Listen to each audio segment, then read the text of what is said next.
સોમનાથ કિચનમાં આપ સૌનું હાર્દિક સ્વાગત છે। ચાલો આજે આપણે ગુજરાતીની ફેવરેટ પાઉંભાજી બનાવવાના છે। તો આ ચાલો આપણે આજે પાઉંભાજીની પ્રોસેસ ચાલુ કરીએ।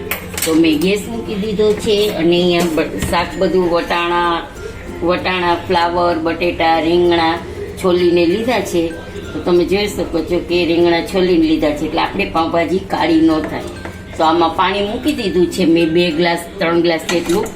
તો એમાં આપણે બધી ઝીણું સમારેલી શાક બધું એમાં નાખી દઈશું।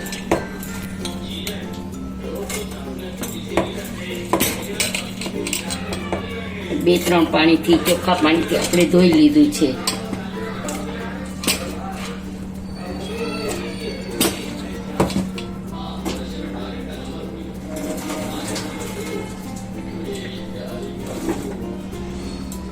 તો આ એમાં નિમક નાખી દઈશું અને આ 7, 8, 9 જણા જે માટેની પાઉંભાજી બનાવીશું આપણે એટલે થોડુંક ગેસ ચાલુ કરી દઈશું। એક કઢાઈ લીધી છે એમાં વઘાર કરી દઈશું। જ્યાં સુધીમાં શાક બફાઈ જાય ત્યાં સુધીમાં આપણે કઢાઈમાં તેલ મૂકી દઈશું।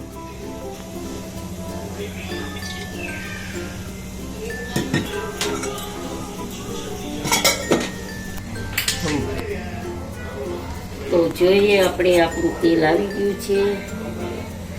તો હા આપણું તેલ આવી ગયું છે તો આપણે એમાં 1 ચમચી હિંગ નાખશું। પછી એમાં આદુ મરચાંની પેસ્ટ નાખશું।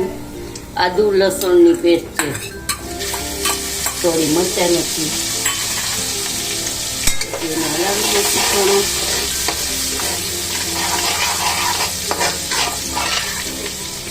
પછી આપણે એમાં નાખશું ઝીણી સમારેલી ડુંગળી। એકદમ ઝીણી સમારવાની એટલે એકદમ એકરસ થઈ જશે। એટલે પાઉંભાજીમાં એકદમ સમારેલી ડુંગળી હોય એનો સ્વાદ સરસ આવે। નહીંતર આમાં ઘણા ગ્રેવી કરીને નાખે છે, ડુંગળી ટમેટાની ગ્રેવી પણ કરી શકે છે।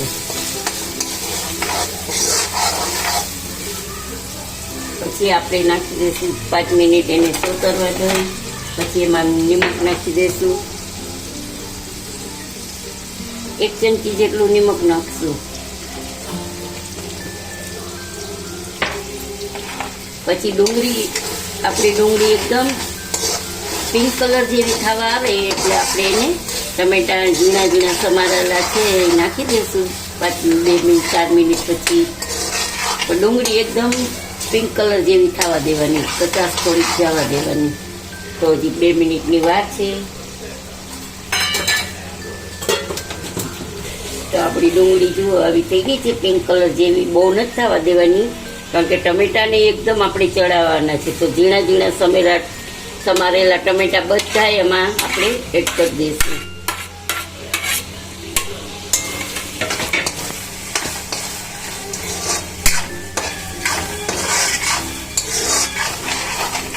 હવે આને આપણે ઢાંકણ ઢાંકી દઈશું એટલે ચડી જાય। પછી આપણે ત્યાં કુકર બફાઈ જશે, બટેટા બધી ગ્રેવી એટલે નાખી દઈશું।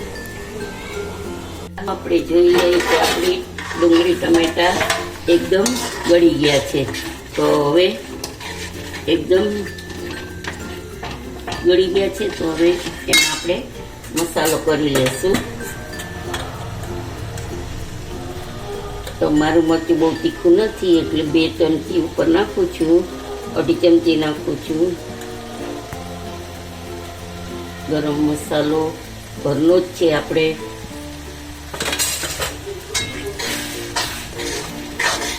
એટલે મસાલા અને તેલમાં નાખવાથી મસાલાની કચાશ નીકળી જશે। તો હવે આમ બાજુ આપણું શાક તૈયાર છે। કુકરમાં જોઈ લઈએ આપણું શાક છે।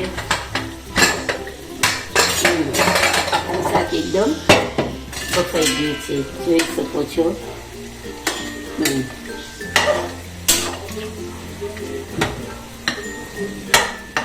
એને એકદમ મિક્સ કરી નાખો।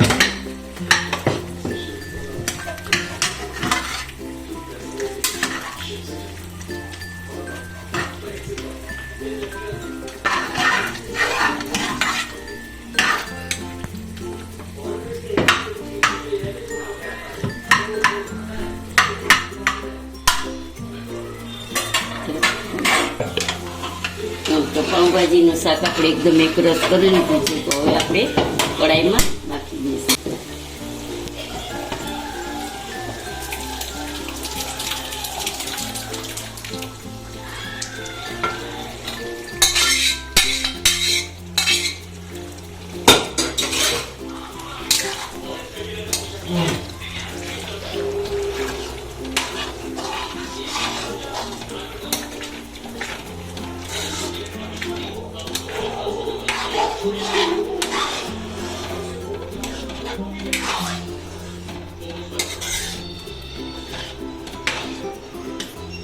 એને એકદમ થોડીક વાર ઉકાળવા દઈશું.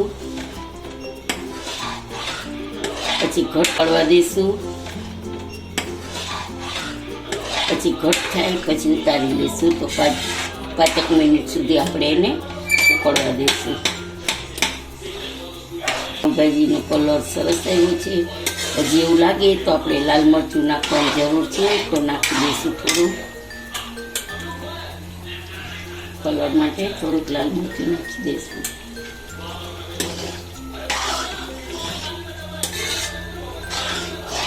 હવે એને આપણે ઉકળવા દઈશું અને થોડીક વાર ઢાંકી દઈશું, એટલે બહુ બહાર ઉડે નહીં.